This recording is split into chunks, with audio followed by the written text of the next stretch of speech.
Welcome to the Grow Podcast. I'm Pastor Mike with New Hope Network. We're here to help you take your next step in your relationship with Jesus. I'm so glad you're with us today.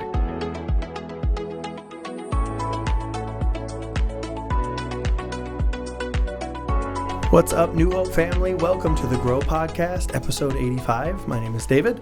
Very excited that you're here with us. With me, as always, is Pastor Mike. Hello, Pastor Mike. Hello, David. Welcome to episode 85. Yeah, I had breakfast with someone this morning who was 85 years old. No. Oh. They just couldn't believe that we'd done that many of them. Yeah. And they listened to every one of them. Wait, in a good way or a bad way? They couldn't I can't believe this lasted 85 episodes. I didn't ask. I didn't want to know. Yeah. I assumed it was a good way. Hopefully, we just left it at that. Hopefully it was the good way. Well, now, what'd you have for breakfast? Why does that matter? Because everybody loves breakfast. An omelet. You had an omelet. Yes. Just eggs? Yeah. What was in the omelet? Lots of vegetables and meat. Was it like horse meat and rare endangered vegetables that you won't tell us what was in this magical omelet? Didn't think we needed to get that specific. It was an omelet made of sausage, bald and eagle ham eggs and spinach and onions. It's a good omelet. Yeah, it was a good omelet. Red onions or yellow onions? I don't know. I just can't do red onions. I guess I've never paid attention to the difference. Onions. Oh, my word. Boy, we are starting strong. Welcome to the Grow Podcast, episode 85. I'm very upset about this omelet. Yeah. I love omelets. Was there cheese on it? Oh, of course. Yeah. I love breakfast foods. Do you ever do Parmesan cheese in the omelet? Not on top, but you put it in the mix. I don't know that I ever have intentionally. Strongly recommend. I'm not saying it hasn't happened. By accident. Yeah. You just knocked it over while you were making the omelet. Some restaurant that I was at. Yeah. I think, I don't know if I ever did it before college, but then we had like an omelet bar in the cafeteria in college, and you could just tell him what to put in it while he was making it. And once you put Parmesan cheese in there, even with those fakey college cafeteria eggs, it was pretty good. Yeah, that's pretty good. I'm hungry for breakfast food. Yeah, it was good. Everybody jump in the comments right now if you're on YouTube and let us know your favorite breakfast food. French toast is the only acceptable correct answer, but you can have wrong answers. And especially the sweeter the French toast, the better. Have you ever made it with ice cream instead of milk? I can't say as I have. There you go. Give it a try. I'm learning new things There's today. the restaurant here in town called Lonnie's. Yep. Has two different kinds of French toast. Yep. Both are magical. They're really good. But the like Texas style one, I think, that's got like the crunchy. Mm-hmm. Oh man. Yeah. Big French toast guy. You know, the best French toast really is dessert. It's not a meal. Sure. You know, yeah. I mean, really, all French toast is a dessert. We just pretend we pretend otherwise. I do like making a sandwich out of it, using it for the bread though. Huh. So you can do hash browns or breakfast potatoes in there. You can do eggs, sausage, like you'd get an English muffin. Yeah. But you just replace it with French toast. Like a Monte Cristo? Isn't that what that is? I've never had a Monte Cristo. Somebody help us with that. I want to say it's like... Producer, do you know what a Monte Cristo is? I want to say it's like French toast, but then they turn it into a sandwich. But I could be wrong. Somebody correct me. Sounds delicious. Yeah, it is really good. I like it. Well, this has been our French Toast podcast. Welcome. I think everybody really came here today to hear us talk about French toast, but instead, we're going to talk about Daniel. I often wonder how many people just buzz by the nonsense and how many people that's all they listen to. They stay for the first 5 minutes. Yeah. Do you think Daniel ever ate French toast? I think Daniel ate a lot of things, but as in Daniel chapter 1, he's primarily vegetables. Right. We learned that. Right. So can you imagine? Man. So we talked a little bit about in the weekend message. Can you imagine? So they've been told they're basically going to be slaves and have to learn all this stuff, but they get to eat all this rich food. And then Daniel, does the 10-day challenge or whatever. He turns down. And everybody's told now because of Daniel, you have to eat salad and water for the rest of your life. And everybody's going, Daniel, we do not like you anymore. No wonder they tried to get him thrown into a den of lions. Like if this guy's gone, I get French toast again. Like that's a pretty good deal. It's quite the difference. So I wonder what the other food was when just after 10 days there was a noticeable difference. I mean, you would think 60 days, 90 days, but 10 days? It probably was all the food we've been talking about up to this point. Before we really dive in. Yeah. If you had, let's not go back to Daniel because Daniel wouldn't have eaten anything because he's eating healthy. Okay. So, but you're going to go back to like Bible times somewhere in there. and you're gonna bring one food from the modern day to just blow their minds, what would you pick? The correct answer is pizza. I can't believe it took you that long to say pizza. Oh, from today, you're taking it back. You're going to bring a food from today back to them to just see their minds explode. The first thing that came to my mind was waffles. That would, because can you imagine just seeing it? How did you? The shape of it. Yeah. With pizza with syrup and everything. Yeah, of course. Everything. Would you serve it as you serve it to like my 5-year-old, like whipped cream and sprinkles and chocolate chips? Absolutely. Put everything on it. Possibly. Maybe that's what manna was. And the proper way to eat a waffle is every square needs to be filled with syrup. It does not surprise me that you meticulously fill every single square. That's not my style. No, my wife would say every square needs to be filled properly with the same amount of butter. That's overkill, but and a lot of butter. I live in a world where I'm too lazy to butter my pancakes, French toast, or waffles. So I never do. I've just gotten accustomed to eating it without it. Now my brain is going down all these tracks, and I'm going, we could waste so much time here, but we probably need to get to Daniel. I guess we'll talk about Daniel for a little bit. We started a new mini-series. Yep. This last Sunday. If you missed it, make sure you go on to youtube.com/New Hope Here or onto our website, newhopehere.com. You can find it there. Make sure you listen to that. Our last 4 weeks in the Old Testament. Yeah. That's crazy. Yeah. So at the end of this, we'll have been in this 21 weeks. At the end of these 4 weeks. Yeah. Yep. Does that include Christmas? Or that's without the break? That does not include Christmas. We've done 21 weeks already? Yep. We're flying by, Pastor Mike. Well, so last 4 weeks we're focusing on like one book each week. Yep. First week was Daniel. Yep. I've heard of him. There were some lions involved. Yeah. He had some friends. Some fire. That got too close to a campfire. Yeah. And all kinds of stories. Yeah. It has to be one of the most popular Old Testament books. Would that be fair to say? I feel like growing up, these are the Sunday school stories, right? And, you're in it a lot in Sunday school. I feel like our women's Bible study at the church was always studying Daniel. You know, I feel like Daniel is one of the big ones. Why is it such a focus? That's a good question. I don't know that I can answer that or have thought about why it's such a focus. I think the stories are phenomenal. Yeah. And Daniel, and I don't know if this is why people choose it, but for me, Daniel is just such an example of a young man who started as a teenager saying, I'm going to follow God and I'm all in, not like partially in. And we don't see Daniel tripping up.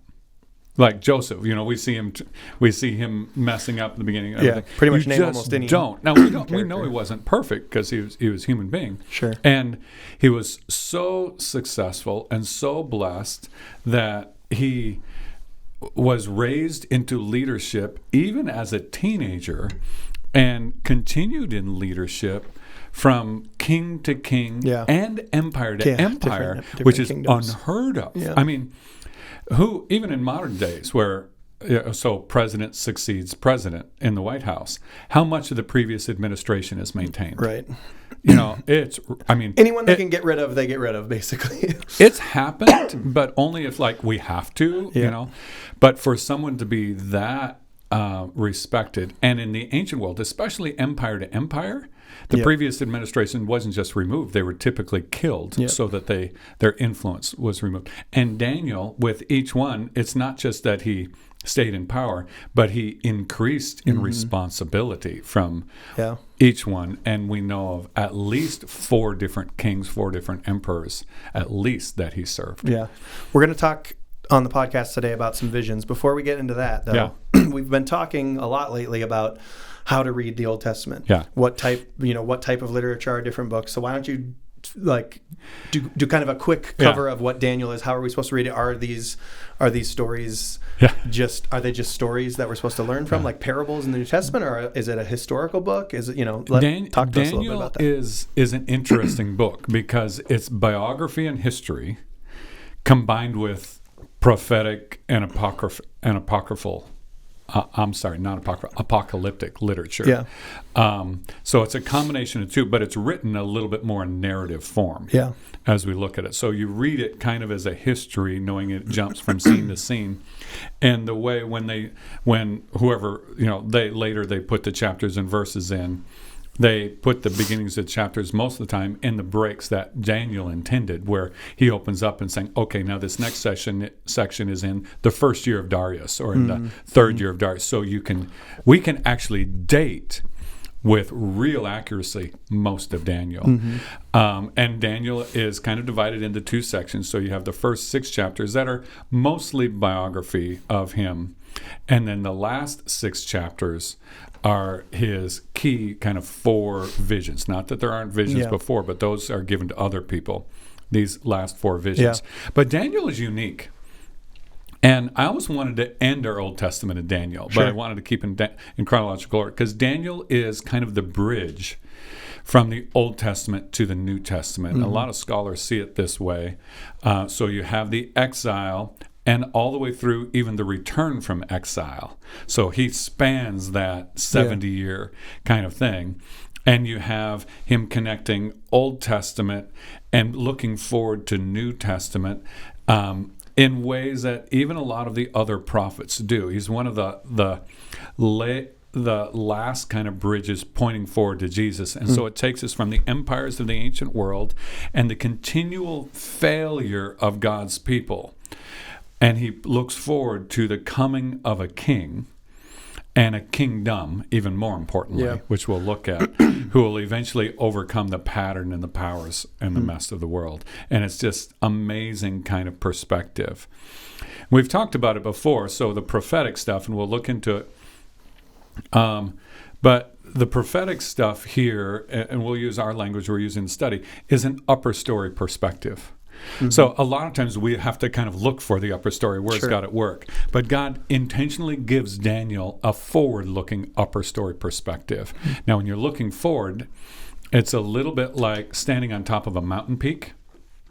Stand on top of a mountain peak and you see, okay, there's a mountain peak, there's a mountain peak, there's a mountain peak, and it looks like, it's way out. You don't necessarily see the valleys or how big they are in between. And I think that's where we get a little tripped up. We want to know, it looks like everything is in succession and all these things. You ever been on a mountain and you think, oh, that's the top, and then you go around the corner, there's more, and it's kind of that way. Interesting. Now, one of the things we won't get into today, even though it's one of the first things that comes to my mind, and probably why the word apocryphal was in your head, that was my fault. We're not going to confuse anyone today on what apocryphal literature is, other than just to say that there are books that some, like for instance the Catholic Church and some other like Orthodox denominations do have in their canon. They've never been a part of the what we consider the canon. Those were added, we're talking in like the 1500s, so nowhere near in the ancient world the start of the church. But Daniel is an interesting book because there's 3 different additions to Daniel in the apocryphal version that come in. And so as soon as we said we're going over Daniel, I was like, can I ask you about the apocryphal stuff? And Pastor Mike promised me we will get to that in a different podcast, which is smart, especially as we talk about like the bridge between Old and New Testament. The silent years. We'll get to that another time, but that is definitely where my brain went. We're going to focus more on the visions today. Because there's just a lot of visions and things in this book. They're weird. The first 6 chapters, most of it you can kind of understand, right? And it's explained. It's just kind of a story. Yeah, it's a story. So, but even like Nebuchadnezzar's vision of the statue. But he breaks it down. He breaks it down. Broken we explain down it, and we can pretty well figure out what it applies to, because we look back at history. We can figure out, okay, you've got the head that was obviously Babylon, and you've got the chest and the arms of silver. That was obviously the Medes and the Persians, and they kind of split into two empires. And I'm looking for my notes here because I've got so many things in my notes. We've got your study Bible, your glasses, a book on Daniel. You've got your notes. We're getting into it today. This book is actually, what did we look? We looked up the copyright. It's 1947. This was my grandmother's that's really study. Cool. She loved Daniel, and that's part of where I when she would take care of me when my parents were working, whatever, when I was young. I would sit next to her or even sit on her lap in her wheelchair, and she would teach. Daniel was where she told me the stories and things. So you have the belly and thighs, bronze of Greece, because it kind of we see the splitting in history, and then you got the legs and feet of iron and clay, and the toes, which eventually split into 10, and of course the rock, which represents Jesus coming, which totally changed the world Mm-hmm. and affected the Roman Empire. So we can see those things in some of those things, but we get in these last 6 chapters, It's chaos. and Daniel is given these 4 visions, and there's been a lot of discussion, a lot of argument. What is interesting, though, is Daniel is always given an interpretation. You read it. Mm-hmm. There is always an angel or Sure. a visitation where he's given an interpretation. Not the interpretation we want, because we want specifics, right? Yeah. But he's told what this means as he looks forward. But I feel like, correct me if I'm wrong, Yeah. but the majority of like our like favorite stories are from those first 6 as well. Like Daniel Yeah. in the Lion's Dens in Yeah. that first 6, Shadrach, Meshach, and Abednego Yep. also. Yeah. Yep. So like the most familiar stories Yep. from Daniel, the ones that come to our minds right away, are in that first 6 Yeah. as well. And then we get, so not only do we not have the familiarity of, I've heard Yeah. this story since I was in Sunday school when, as a 5-year-old. The last 6 chapters are not taught in Sunday school Yeah, or in kids' we ministry. skip over Yeah. the beasts and yeah. Yeah. So, but that's where That's we're weird. going to dive into Yeah. today, which is great. Yeah. I'm very excited for that. So, and you can it's kind of broken apart even in the chapters of the last 6 chapters. So the 4 visions, chapter 7, and he dates it, right? So it's about 553 BC. If you look at this on our timeline, and again, we've given in the past weeks a timeline website that you can go to, timeline. I think it's Bible Timeline. We'll put it in. Yeah. We'll put it in the notes again. I Well, don't in have it chapter in front of 7, me we right get now. the 4 beasts. 4 beasts. Chapter 8, which is just a couple years later, we get this vision of a ram and a goat and the fight kind of back and forth. Then in chapter 9, which actually it's more of a teaching from an angel, or some have suggested a pre-coming of Jesus vision of Jesus. Called a theophany. There's a great word for us as we look at that. But that actually happens during the events of way back to chapter 6, if you look back in chapter 6. And then chapters 10 and 11 gives this other kind of telling of what's going to happen in the future, of this battle between kings of north and south. And Daniel had that vision. I mean, he's old, probably in his 80s at this point, in about 536 BC. So you have all 4 of these things kind of going back and forth. And just to clarify, people in the ancient world did not refer to that year as 536 No, BC. no. But we were able to know that because he tells us, He like, says in the year of... the number year of this king, and then because of archaeology and our just our study of just not even necessarily biblical history, but just world history, we're able to date those and we're things. able to date, especially Babylon and Persia. Once we get to that point, Yeah. we're able to date those kings fairly accurately, Yeah. because there was a lot of accurate records. There's a couple of things, like with Xerxes, Artaxerxes, where there's some confusion on some names Sure. because some of the names were changed. So you see some of that. So it's like when we fast forward to Nehemiah and Esther, as best we can tell, they were probably contemporaries of each other. In fact, Nehemiah may have served, and some of those things where scholars, because of some of the names were changed, scholars think that Nehemiah may have actually been cupbearer to the king. I didn't know that.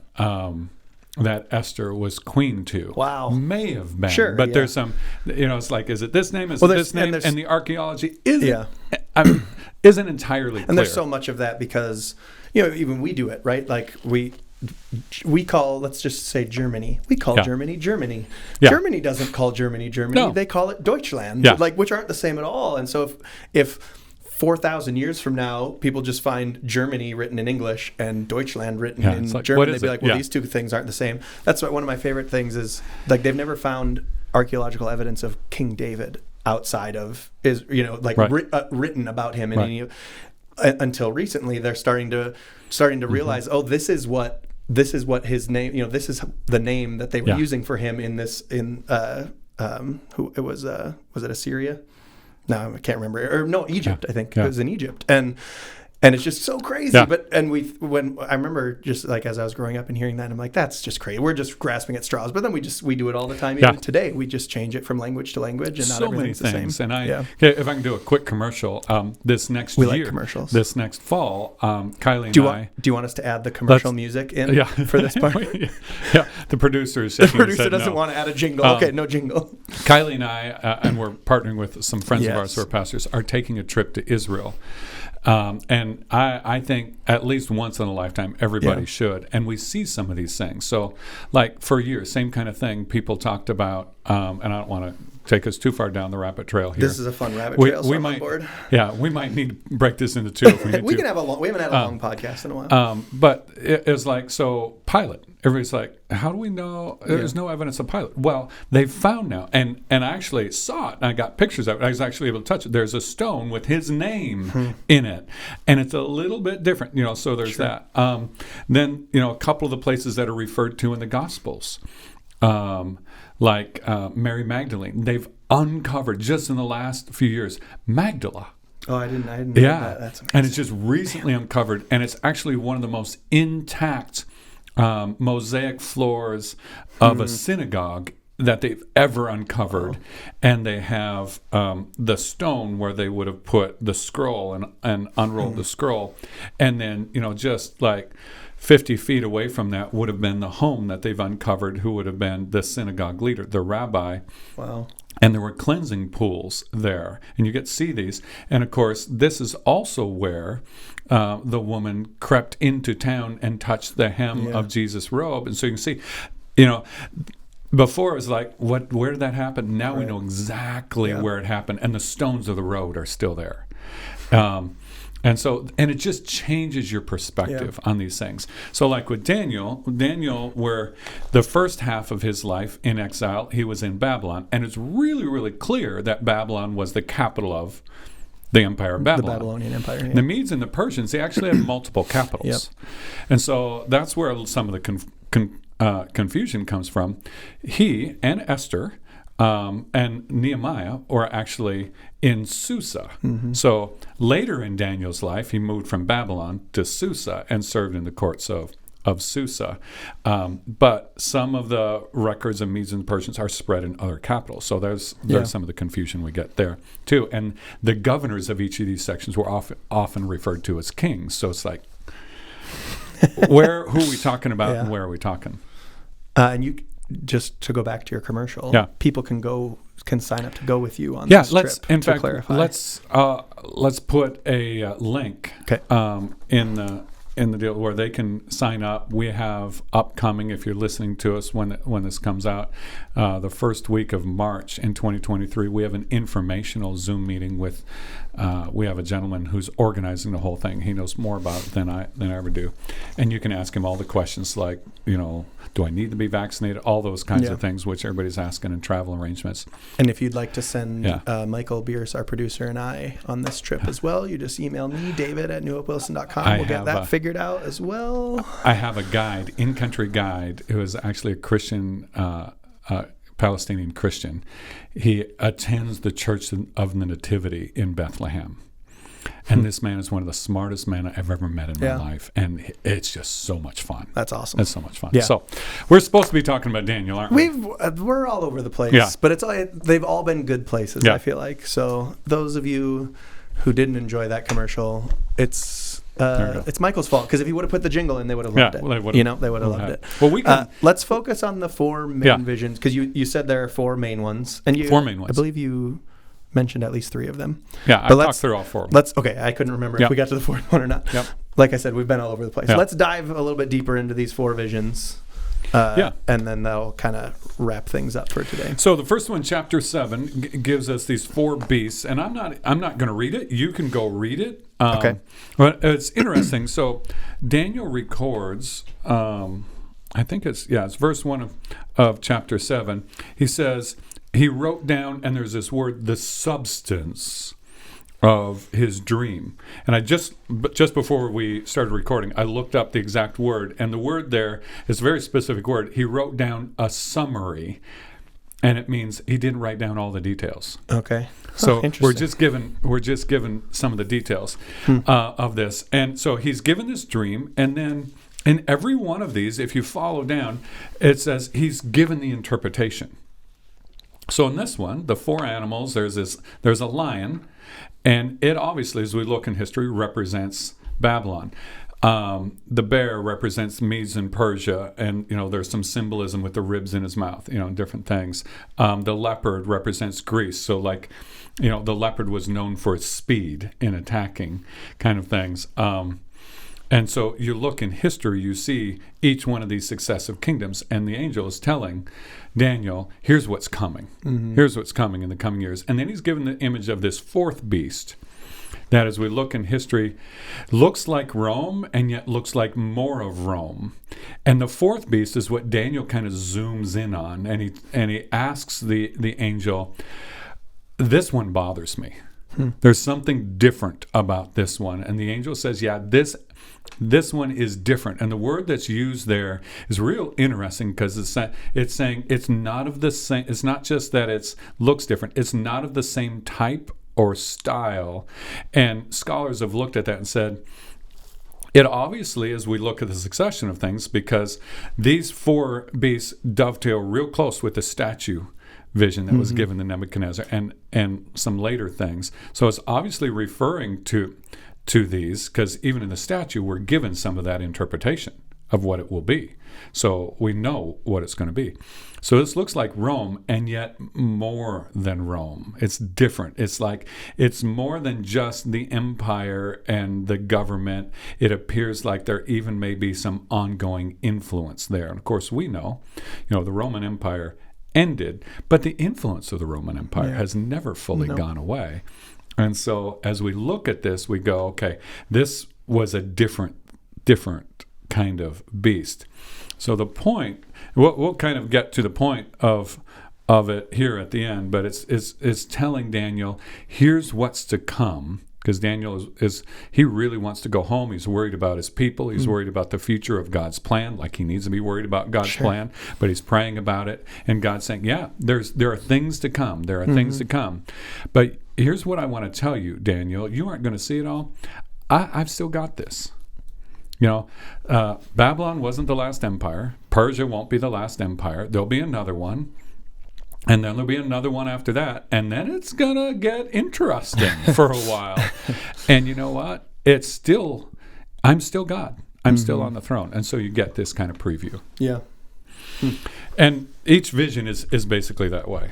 So the next one, chapter 8, is the ram and the goat. And, we get this picture. I feel like for me, this is the one that, like growing up reading Daniel, I was like, what are we doing with this ram and this goat? I don't know. This chapter always tripped me up. It's kind of fun. But we're given the interpretation. So if you look at verse 16, it's basically like the 4 beasts. So it's given an interpretation.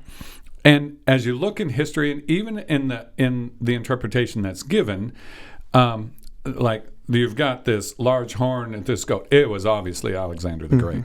Because he conquered the world with speed. He was arrogant and cocky and full of himself. Not Alexander. Yeah. No. Who gave him the name the Great? He did. Yeah, and he named, 20-something cities after himself. Yeah. All named Alexandria. Didn't even mix it up. And so, so you've got this same thing. And then you fast forward to this, and it's more of a vision than this 77. So it's talking more about a time period. And what's going to happen and this here. This is the next chapter now? Chapter 9? Okay. Yeah, so this is chapter 9. And, everybody does math. We all like to go, let's figure out the math. Well, in history, as we look at things, when God gave numbers, first of all, it tends to talk in round numbers. Like we talk about the 70 years of the exile. It's kind of rounded off numbers. Okay, sure. There, rounded off numbers. And then you have to pay attention to, numbers do mean things in God's timetable. It's not that they're only symbolic, but they mean things. And 770 are numbers that always mean complete, full. It's finished. 7 days of creation. First 6 days of creating, there's a number, is work, and 7 days were when it was done. And so you see this repeated kind of pattern. So this repeated pattern there that it says, when everything is done, and he tells us this is about the end. What does the end mean? We aren't told. We have all kinds of speculation. Sure. Obviously, it means when all of God's plans finally come together. When everything comes together. And everybody's done the math here.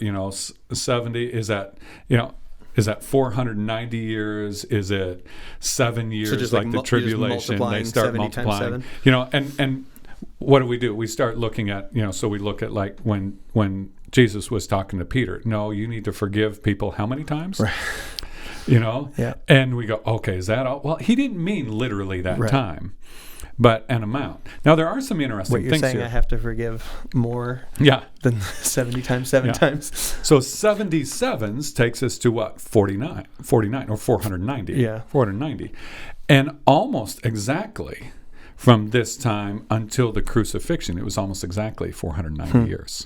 Would Jesus have been referencing this when he says that to Peter? Yeah, that's unclear. Okay. That's unclear. Could be. This is the first time that thought has ever popped into my head, but I think it may not have been referencing this, and this is my conjecture. So Sure. I'm not. It's not a hill I'm willing to die on. Yeah. But my conjecture is this phrase 77s is saying a complete, a fullness. Sure. It's a huge amount. Yeah. Here's what I think as I look at this is God is saying it's going to be a long time, but when it's done, you'll know everything. All the loose ends are tied up. Yeah. It's absolutely done. So you're saying I can't take the numbers from Daniel and tell you the exact moment that Jesus is coming back? Is that not a thing? If you try and do that, you're actually going against Scripture. Yeah. Where Scripture itself says only the Father knows. I mean, the angels want to know. And it says the Son doesn't even know. Now, I want to know how that works. That's a confusing one. Yeah. But it's fullness of time. And of course, in there it talks about the desecration of the temple, the abomination that causes desolation, which again, what's interesting is what Daniel didn't know is that another author would have another set of visions and record them some 600 years in the future or so, more like 500 years in the future or so, John. And we have that in the book of Revelations. And these things dovetail, so you have to look at them together. And you see some repeated kinds of things, but then new and fresh take on these kinds of things. And the abomination causes desolation. People have speculated, was that Antiochus Epiphanes?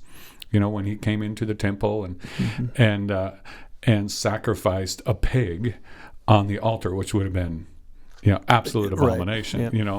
Right. Roman general Titus in AD 70 when Jerusalem fell, same kind of thing. Is that some future thing? And we aren't told. Yeah. We aren't told. We're just told that it's going to happen. And one of the interesting things about prophecy is it's often, yes, that's it, and it's also like a lot of the prophecies of Jesus is, yes, that's it. You get to return from exile, and by the way, someday the real return from exile will happen. And of course, that's Jesus. Are Revelation and Daniel the only books with apocalyptic prophecy in them? No, Ezekiel. Some of the other prophets do. Ezekiel has some. These are the two primary places. Yeah, because they're usually the ones that get pieced together, like Daniel and Revelation. And Jesus gave us some. Sure. As you look at that. Yeah. So they're the primary. Sure. It's kind of like major, minor prophets. They've got the most material. We got one vision last left. one. Of course, he details these wars between kings of north and south. And when you look at history, kind of describe that, overlay it with history, it pretty much describes what happened as Greece would take over the world under Alexander the Great and his father and then others. You know that. So that's the last one, right? Yep. Okay. To wrap up, we've gone a little long. Not as long as we could have gone. We've gone a little long. We could have gone a lot longer. I skipped, I think the question that I'd like you to answer to wrap up is just like, instead of these 4 beasts and the monsters and here's a ram and a goat, and why isn't it just like, hey, so there's this country, and like they're going to be kind of mean, and then there's other countries going to come in, and they're going to be kind of mean too, and then this third country will come in, and they'll kind of leave you alone, but then this fourth country is going to come in, and it's going to get like why? And why he's given that a little bit in the Kings of the North and the South. But why not be just? Yeah. Why not just say what's going on? Why do we have to do it in visions? Even like Jesus's parables, sometimes you're like, what? Like, we might not be right because we have a cool study Bible that you have, but I'm guessing like, you know, Timothy was sitting there once and he's just like, what is this dude talking about? But like, at least you could follow the parables along. Yeah. But I think there's multiple Why reasons. not be specific?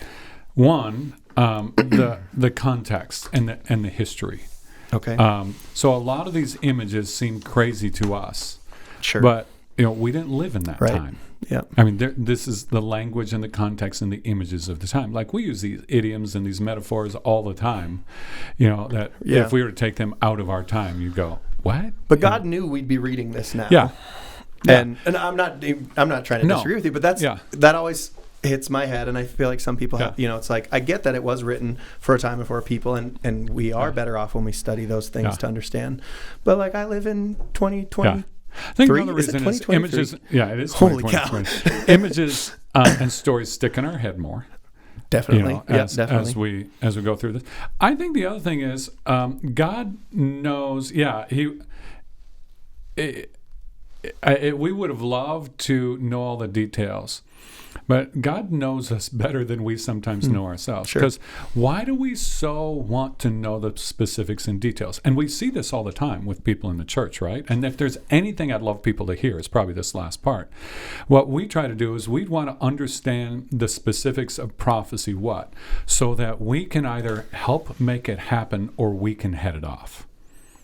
So we want control over the situation. We want control of it. We want to put ourselves in the place of God. If God were to give us the specifics of it, it actually minimizes the godness of it. And the point of these visions for Daniel, and you read it, you'll find it. Go look for it this week. You read it. Is God was saying to Daniel, we've already covered this. God was saying to Daniel, I've got this. Yeah. Daniel, you have seen what may feel like the worst of the worst. You watched your home get wiped out by Nebuchadnezzar. And Nebuchadnezzar was not a nice guy. No. I mean, and warfare in that day and age, not that warfare is ever great. No. And then you saw the evils of that empire and the paganism and all that. You saw another empire take over, even though by ancient standards it was somewhat of a peaceable takeover from Babylon to the Medes and the Persians. You saw, you know, all of this stuff. You were falsely accused, and Daniel is at the end of his life wanting to go home to Israel, knowing he won't, and just saying, God, are you ever going to fix stuff? I mean, it's been 80 years of my life, and I don't feel like the world has gotten any better. Are you ever going to fix stuff? That's relatable for a lot of us, I think. And so these visions were less about the specificity and more about the teaching that this world will move forward, but the clock is ticking. And you need to know, Daniel, that we're actually going to talk about this in Esther in a couple of weeks. You need to know, I have not given up the keyboard as the author of the story. Nobody's hijacked the keys. Yeah. Nobody, and there have been twists, but there's none of the twists that have caused God to go, oh, now what in the world am I going to do? I've got this. And the worst of the worst, Nebuchadnezzar, Darius, Cyrus, you go on, you get to Alexander, you get to Rome. And I mean, there's some pretty messed up people in Rome. And then think of since then. All that's happened since then. And even with us, let's make it real relatable. We look at the last few years of the pandemic, and so many people were like, we've got to fight. This may be the end of the church. And God's going, when has what has happened in the world ever threatened the end of the church? Yeah. When? It has never threatened God's plan. The one moment that sin thought, absolutely, we've got it conquered, turned into his greatest victory. Yeah. And so that's the point of the prophecy as we read it. Certainly to help us recognize when we see it, but more it's to teach us God's got this. Yeah. God's got this. And so stay encouraged. You may see the worst of the worst. That's okay. God will still turn it into something amazing. That's awesome. Thank you, Pastor Mike. Homework for this week: continue reading. Keep reading. Whether you're using the story as we're going through on the weekend teachings, or you're just, again, you can find the Bible reading plan on our website. So if you're wanting to read along but you don't have the story, just read along in your Bible. Whatever Bible you have. That's right. You might have this cool. What kind of study Bible you got today, Pastor Mike? It's NIV translation, and this is one of my favorites. This is the Life Application Study Bible. We talked about this. That's one of the ones you've talked about. And it just gives, I think, some of the most accurate and level-headed kind of helps. Thank you all for being here. We love this time we get to spend with you on the Grow Podcast. We'd love to hear from you. So leave a comment, I think a review is the only way you can write anything on Apple Podcasts or on Spotify. But so a review or a comment, whatever that is, make sure you subscribe. Get notified when new episodes go up every Monday at 6 a.m. And then like the random sporadic special episode that gets dropped in every once in a while. But thank you, Pastor Mike. I loved this one. I was looking forward to talking about I love all of them, but Daniel in particular is just, there's so much in there. He's one of my favorites. Yeah, and so it was really great to talk with you about. We love all of you, and we will see you next time.